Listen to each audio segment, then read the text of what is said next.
Miss Evans noticed the new girl immediately. Kitty Fletcher sat hunched in her seat, dark hair curtaining her face, as if trying to disappear. While the other third graders fidgeted and chattered, Kitty remained perfectly still, her small hands clasped tightly on the desktop. "We're welcoming a new student today," Miss Evans announced to her class. "Everyone, please give a warm hello to Kitty."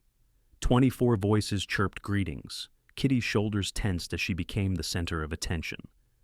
"Where'd you come from?" asked Ryan, who sat beside her. "Why'd you move here in the middle of the year?" Sophia added. Kitty's gaze remained fixed on her desk. Miss Evans intercepted the questions, having read the painful details in Kitty's transfer file. Recent death of mother, father with sole custody, moved for employment opportunities. "We'll all have plenty of time to get to know Kitty," Miss Evans redirected. "Right now, it's time for mathematics." The class collectively groaned as they pulled out their workbooks. Miss Evans crouched beside Kitty's desk. "Changing schools is difficult," she said softly. "I'm here if you need to talk. You're not alone." Kitty glanced up, revealing deep brown eyes swimming with sadness. "Thank you, miss," she whispered. After school, Miss Evans waited with Kitty in the pickup area. A weathered pickup truck rattled into the parking lot, and a bearded man climbed out. Despite his worn appearance, there was gentleness in how he approached Kitty. "Hi, sweetheart. How was your first day?" he asked. Kitty shrugged but moved to his side. The man extended his hand to Miss Evans. "Steve Fletcher, Kitty's dad." His palm was calloused, his grip firm but brief. Up close, Miss Evans noticed the fatigue lining his face, the slight favoring of his right leg. "Kitty, wait in the truck a minute," he said. "I'd like to speak with your teacher." After Kitty trudged to the pickup, Steve's facade cracked slightly. "It's been rough since her mom passed," he admitted. 3 months ago, cancer. Kitty was there through all of it." He rubbed his neck. "I used to work upstate, visited when I could. Now it's just us two trying to figure things out." "I understand," Miss Evans said, though she wondered if she truly could. "I'll do everything possible to help Kitty adjust." Steve nodded gratefully. "That's all I ask." Over the following weeks, Miss Evans observed Kitty closely. The girl often wore the same faded jeans and purple sweater, occasionally clean, often not. She completed her work diligently, but never volunteered answers. During recess, she sat alone against the wall, watching other children play. Miss Evans tried different approaches, inviting Kitty to help distribute art supplies, pairing her with friendly classmates, offering extra time after school. But Kitty remained withdrawn, a ghost of a child moving through her days. Then came the Tuesday when everything changed. The dismissal bell had rung. Children rushed from the classroom in a cacophony of laughter and shouting, but Kitty lingered, clutching her backpack straps so tightly her knuckles whitened. "Is everything all right, Kitty?" Miss Evans asked. "I don't want to go," Kitty blurted, tears suddenly spilling down her cheeks. "Please don't make me go with him." Miss Evans knelt to Kitty's level. "What's wrong? Did something happen at home?" "It's not home," Kitty whispered. "I don't have a home anymore."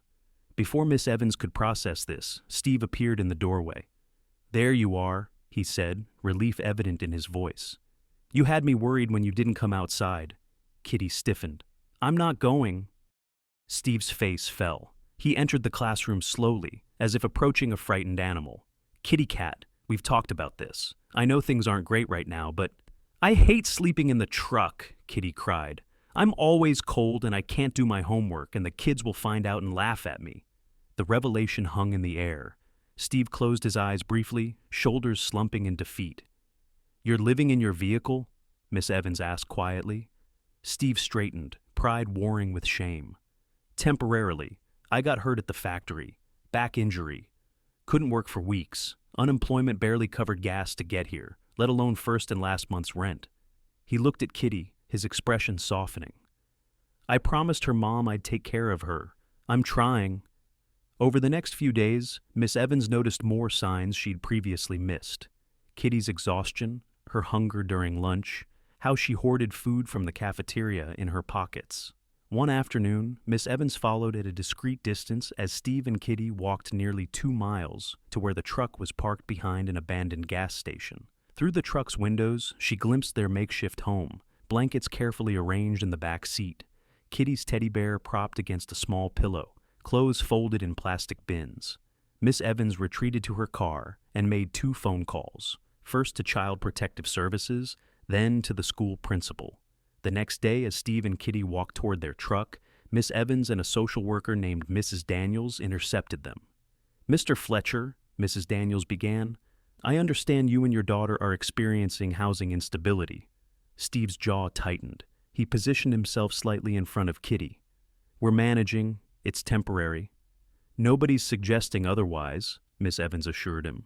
"But winter's coming, and a truck is no place for a child." "You think I don't know that?" Steve's voice cracked. "You think I want this for my daughter?" Kitty grabbed her father's hand. "Don't take me away from Daddy," she pleaded, looking at Mrs. Daniels.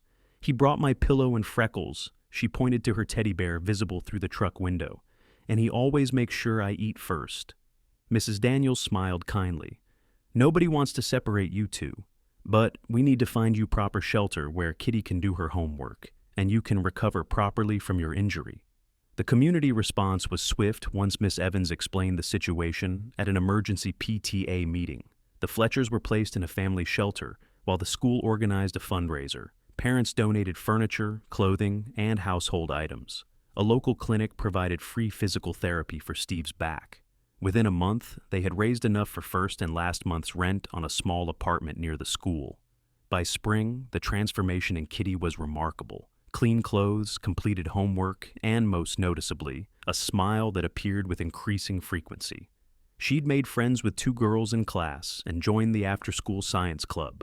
One afternoon in May, Miss Evans found a handmade card on her desk. Inside, in careful handwriting, "Dear Miss Evans, thank you for seeing me when I was invisible. Love, Kitty P.S. Daddy says thank you too." That evening, Miss Evans sat in her garden, thinking about the Fletchers. Steve had found work at an auto shop within walking distance of their apartment. Kitty was flourishing academically. They would be okay. In her 15 years of teaching, Miss Evans had learned that education extended far beyond books and tests.